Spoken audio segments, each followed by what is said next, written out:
Salve fratres, welcome back to the jungle of Protestantism. Te iterum videre patris allegro veritas liberabit vos. Saya mau mengajak kita untuk menanggapi satu pengajaran dari seorang pendeta yang rupanya bukan penganut Trinitas, ya, Rudi Layar Teologi. Logos menjadi daging, membongkar metafisika terselubung di balik tafsir anti-trinitas dari Rudi Layar Teologi. Pada mulanya adalah Logos, dan Logos itu bersama-sama dengan Allah, dan Logos itu adalah Allah. Yohanes bab 1 ayat 1. Ayat yang agung ini, yang selama 2000 tahun telah menjadi dasar doktrin inkarnasi dan trinitas dalam iman Katolik, kini kembali dibaca ulang oleh sebagian teolog modern dengan pendekatan yang disebut hikmat Yahudi dan personifikasi non-literal. Mereka menolak tafsir Trinitarian dan inkarnasi literal Yesus sebagai Allah yang menjadi manusia. Alasan utama mereka, karena itu dianggap hasil metafisika Yunani yang dipaksakan ke dalam teks Injil Yohanes. Tapi apakah benar bahwa mereka bebas dari metafisika? Atau sebenarnya mereka hanya mengganti satu sistem metafisika dengan sistem yang lain, yang justru lebih rapuh, lebih sempit, dan lebih inkonsisten? Mari kita bongkar logikanya. Poin yang pertama, menolak metafisika Yunani, tapi memakai metafisika nominalis. Para penafsir ini, terutama yang diwakili oleh Rudi Layar Teologi, mengklaim bahwa istilah logos dalam Yohanes bab 1 ayat 1 hanyalah bentuk personifikasi sastra dari hikmat Allah, sebagaimana dalam Amsal atau Sirak. Jadi, ketika dikatakan logos menjadi daging, itu artinya hanyalah hikmat Allah hadir dalam manusia Yesus. Hikmat Allah hadir dalam manusia Yesus, bukan bahwa Allah benar-benar menjadi manusia. Ini bukan sekedar tafsir, ini adalah klaim metafisik. Ia bergantung pada suatu paham bahwa tidak ada realitas adikodrati yang aktual di balik personifikasi. Semua yang transenden hanya ada dalam pikiran atau bahasa manusia, dan praeksistensi hanyalah konsep, bukan keberadaan nyata. Itu adalah metafisika nominalis. Dunia hanya terdiri dari hal-hal partikular, dan segala sesuatu yang bersifat universal atau adikodrati hanyalah nama, sebutan, atau ide buatan pikiran manusia. Padahal, tanpa disadari, penafsir ini, Rudi Layar Teologi, sedang berpindah dari metafisika Yunani yang realistis kepada metafisika modern yang skeptis dan anti-realis.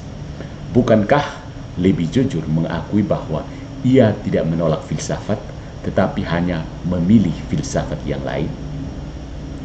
Jadi harus diakui sejak pertama bahwa saya menggunakan pendekatan metafisika seperti ini.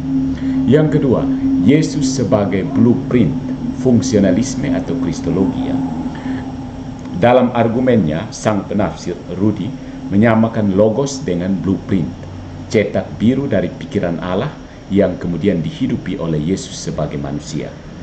Yesus tidak lebih dari arsitek yang berhasil menerjemahkan cetak biru ke dalam bangunan realitas historis. Namun ini juga adalah klaim metafisik, bahwa kodrat ilahi tidak pernah sungguh-sungguh hadir dalam diri Yesus.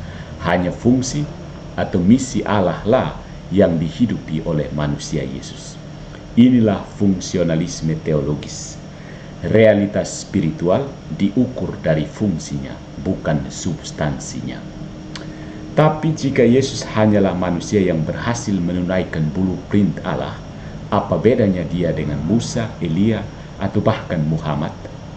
Apakah misi cukup untuk menyelamatkan manusia dari dosa? Ataukah keselamatan mengharuskan kehadiran pribadi Allah sendiri? Poin yang ketiga, inkarnasi, personifikasi, atau perjumpaan ontologis. Gereja sejak abad pertama memahami bahwa logos menjadi daging bukanlah sekedar metafora atau teknik sastra. Itu adalah pernyataan ontologis. Pribadi kedua dari Tritunggal benar-benar mengambil kodrat manusia tanpa kehilangan kodrat ilahinya. Inilah yang disebut unio hipostatika, persatuan hipostasis, satu hipostasis. Sebaliknya, dalam tafsir hikmat Yahudi, inkarnasi hanya berarti penghayatan konsep dalam wujud manusia. Tidak ada transformasi, tidak ada dua kodrat dalam satu pribadi. Tapi pertanyaannya, bagaimana manusia dapat diselamatkan jika Allah tidak sungguh-sungguh datang menyelamatkan? Bukankah hanya Allah yang dapat menebus dosa yang ditujukan kepadanya? Inkarnasi bukanlah perubahan kodrat, tetapi persatuan pribadi. Pribadi yang sama, logos, kini hadir dalam kodrat manusia tanpa kehilangan kodrat ilahinya.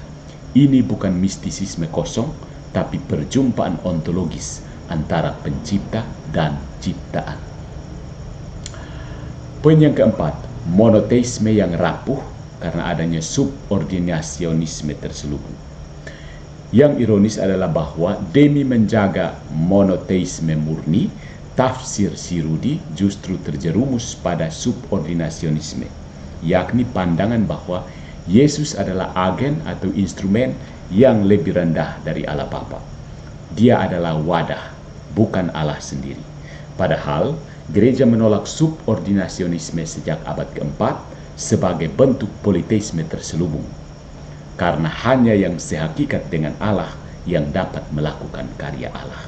Jadi, untuk menyelamatkan monoteisme murni, dia justru jatuh ke dalam politeisme terselubung. Jika Yesus bukan Allah, ia tidak dapat menyelamatkan. Jika Yesus hanya manusia, ia hanya bisa menunjukkan teladan, bukan menjadi sarana keselamatan. Maka iman Kristen pun runtuh menjadi moralitas Yahudi versi 2.0, 2.0. Ya. Nah, yang dipermasalahkan bukan apakah ada metafisika, tetapi jenis metafisikanya. Jangan tertipu oleh retorika kami menolak filsafat Yunani. Semua tafsir teologis memakai kerangka metafisik. Yang membedakan adalah apakah metafisikanya kuat dan konsisten atau cair dan penuh kontradiksi.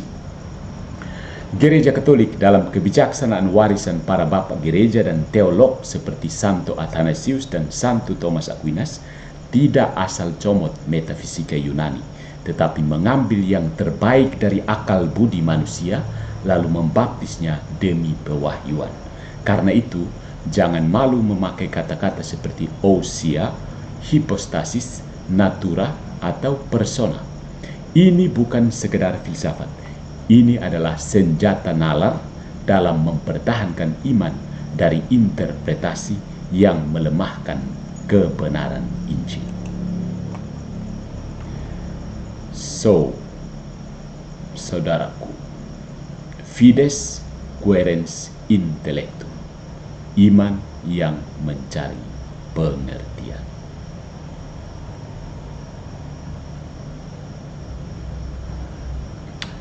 Nah,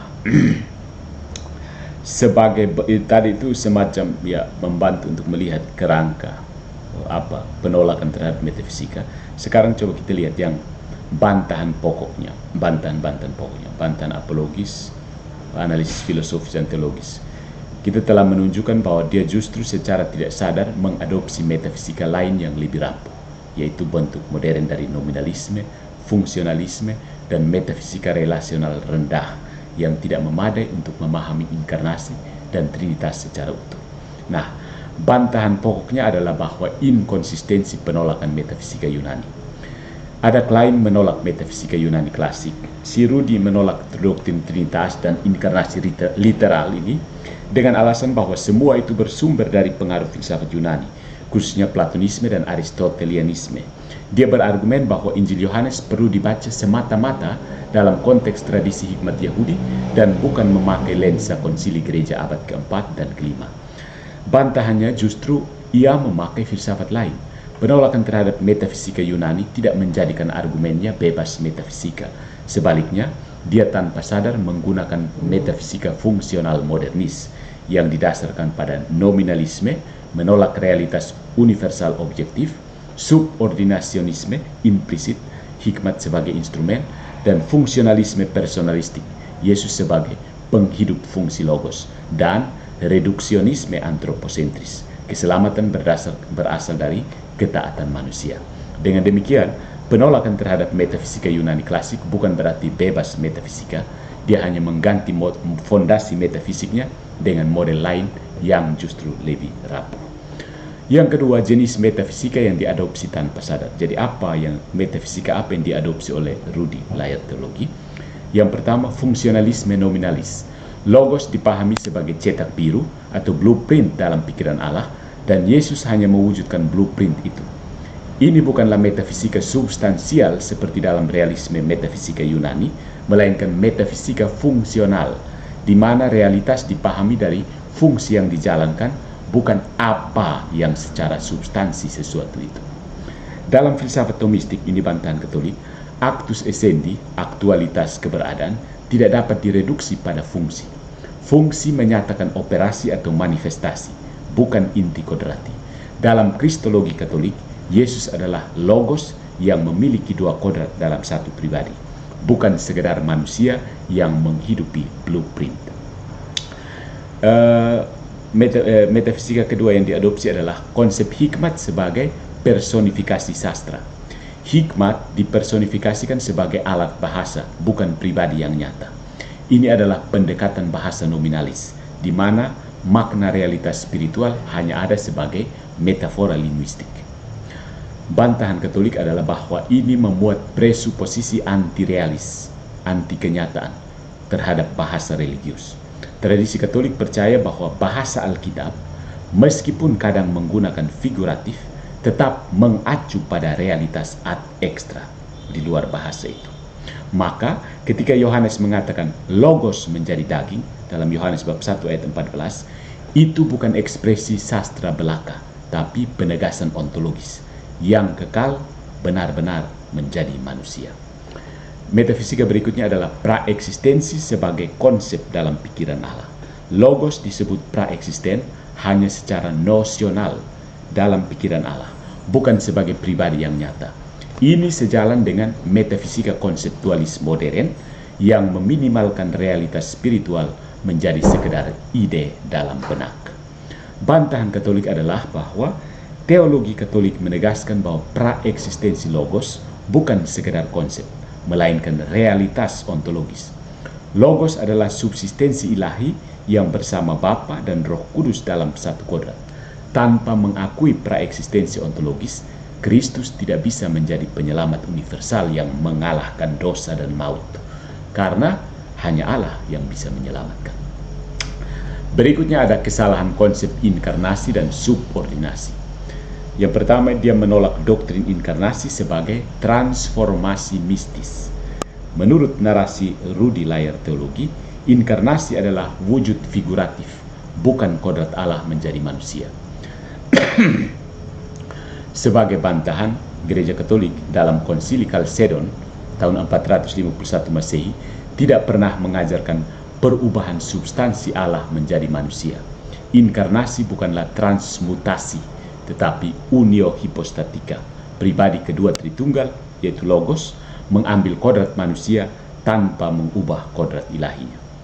Yang kedua, subordinasi Yesus sebagai instrumen. Yesus diturunkan menjadi sekedar alat.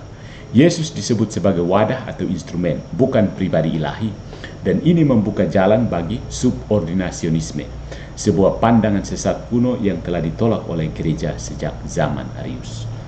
Dalam teologi Katolik, Yesus tidak hanya menjalankan fungsi ilahi. Dia adalah Allah sejati dan manusia sejati, dan relasinya dengan Bapa bersifat distintif secara pribadi, tetapi setara secara kodrati. Subordinasi fungsional dalam ketaatan tidak boleh diubah menjadi subordinasi kodrati dalam esensi. Jadi dalam hal ketaatan itu ada subordinasi fungsional, tapi itu tidak bisa diubah menjadi subordinasi kodrati. Secara kodrat mereka setara dalam esensinya. Kemudian tegas bahwa tanpa metafisika Yunani klasik, dogma menjadi runtuh. Justru karena gereja memakai metafisika realistis Yunani, diadaptasi dan dibaptis oleh para bapak gereja, maka iman dapat disusun dengan logika dan rasionalitas. Pribadi tidak sama dengan natur. Natur ilahi dan natur manusia dapat disatukan dalam satu pribadi. Praeksistensi berarti subsistensi yang nyata, bukan fiksi linguistik. Allah satu dalam natur, tiga dalam pribadi. Satu dalam natur, tiga dalam pribadi. Jika prinsip-prinsip ini ditolak, maka Yesus hanya manusia dan keselamatannya nihil dari kekuatan ilahi. Tritunggal tidak ada dan iman Kristen menjadi bentuk monoteisme etis semata seperti Islam atau deisme. Keselamatan menjadi antropologis, bukan anugerah ilahi. Jadi, logika yang ditolak dan diganti yang lebih rapuh. Dengan mengganti metafisika Yunani dengan metafora sastra, nominalisme konseptual, dan fungsionalisme pragmatis, narasi dari Rudi layar teologi menggantikan fondasi kokoh dengan tafsir cair. Sebagai analogi, menolak fondasi batu karena terlalu keras dan memilih fondasi lumpur karena lebih fleksibel, hasilnya adalah bangunan yang ambruk oleh beban realitas teologis. Follow for more.